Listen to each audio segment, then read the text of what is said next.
សួស្តីបងប្អូនទាំងអស់គ្នាថ្ងៃនេះខ្ញុំមានមេរៀនតទៅនឹងការធ្វើបែបនេះបាទជាដំបូងបងប្អូនត្រូវមានរូបភាព2បន្ទាប់មកបងប្អូនទាញចូលក្នុងកណ្ដាល Photoshop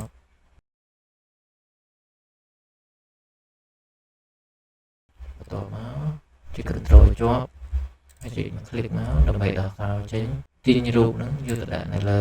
background ស្រីនេះបាទបន្ទាប់មកចូលលើ Move Tool មកទាញ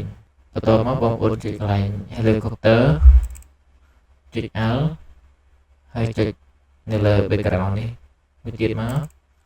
បាទហើយបន្តមកចូលកន្លែង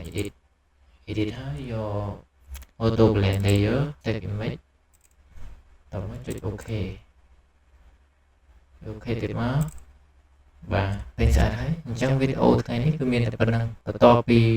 ចប់សូមបងប្អូនជួយចុច like subscribe និងបងប្អូនមានចម្ងល់អ្វីសូម comment នៅខាងក្រោមវីដេអូនេះមកជួបគ្នានៅវីដេអូក្រោយបាយបាយ